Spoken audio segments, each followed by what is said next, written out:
Let's head now to Elisabeth Prass, the Liberal MNA representing the riding of Darcy-McGee. And we'll be talking about a lot with her, including the proposed ban on smartphones in classrooms. Ms. Prass, welcome to the program. Thank you. Listen, I do have to start off with this one, the story that came out this morning in the Montreal Gazette, where Quebec's language watchdog has ordered the STM, Montreal's public transit service, to drop the word go from its display boards on its buses, i.e. Go Habs Go, because it's an anglicisme. I would love to know what you and the Liberal Party think about the OQLF going after the word go on buses. Well, I think if there's one thing that brings us together as Quebecers, it's hockey and certainly the Montreal Canadiens.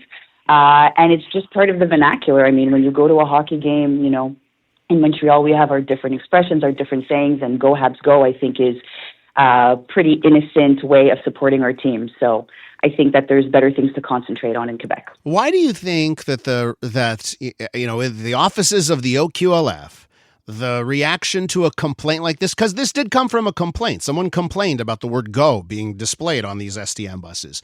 Why do you think the reaction at the OQLF wasn't to just say, okay, that's ridiculous? Why do you think the reaction was to enforce?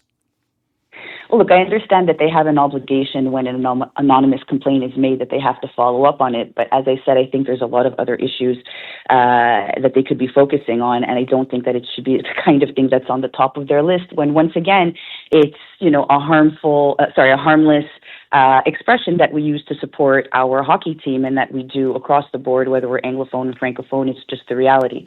So I think that there's other things to focus on. How do you think this is going to play out the rest of the day politically in Quebec? How do you think the CAQ is going to land on this, and how will your party land on this by the end of the day? Our critic for English-speaking community is Greg Kelly. I haven't had a chance to chat with him this morning, but I think, again, at the end of the day, there's so many other things to focus on, whether it be the CAQ's failures in the health system, the record deficit. I think that there's a lot of other things that we can put our efforts and time towards. All right. Well, listen, let's get to the reason why we booked you on the show this morning, and that is screen use and youth. The Quebec Committee studying the impact of screen use on youth is recommending a complete ban on cell phones, other mobile devices, starting next school year. You're part of this committee. So why don't you tell me what you and your other committee members found as you looked at this issue? Sure. Well, we did 2 rounds of consultations where we saw over 60 experts in all fields, whether it be parents, education, mental health.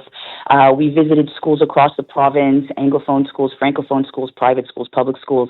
And I think what was really enriching when we went to the schools is to see, so we went to some schools where cell phones have already been banned.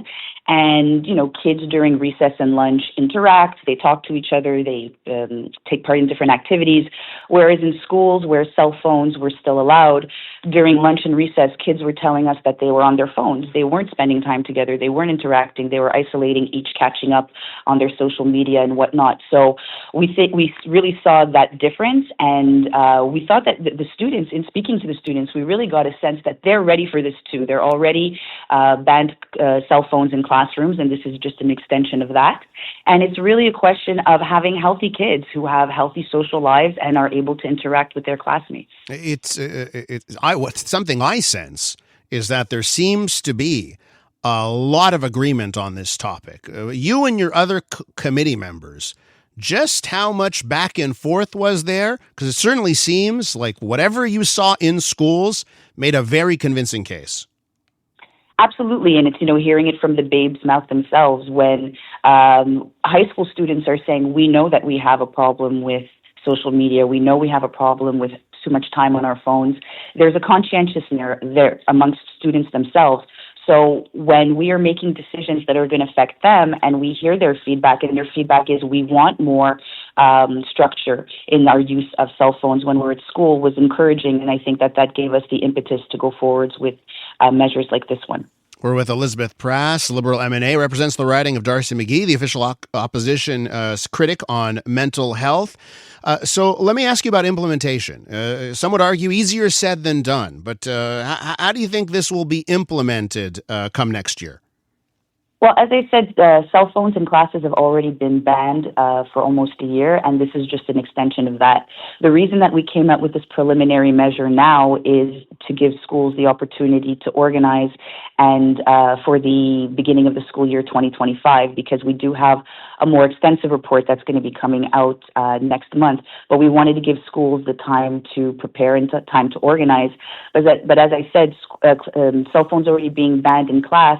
This is just an extension of that, so we don't think that it's going to be that much more of a burden on schools. Would the phones be in the lockers and like students could still sneak a little peek at the phone, or would they have to deposit it somewhere else when they enter the school? How, do we know anything on that end?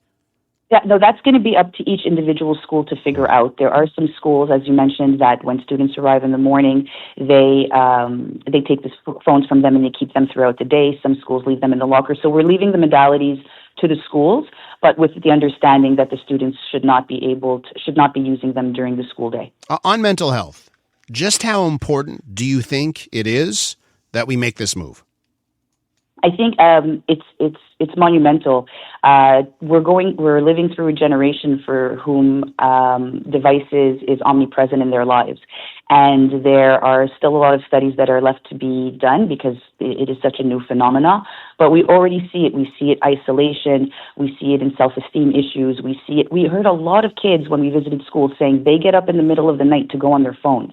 And that was very frightening to me.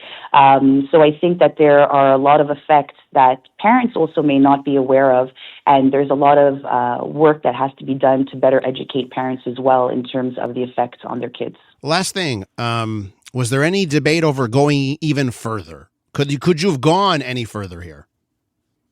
I think this is, in terms of devices at schools, I think this is as far as we could have gone, and that's why we chose to do so. As I said, we do have a more extensive report that's going to be coming out next month with a lot more recommendations on various themes. And so there's still a lot of measures that we're going to put on the table. Just for the parents, one thing I've heard often is like, well, I need to reach my kid. I need to reach my kid at any moment. Well, what do you say to that parent who's hearing this and not happy? I would say when we were kids, we didn't have cell phones, and if our parents need to get in touch with us, they would call the school.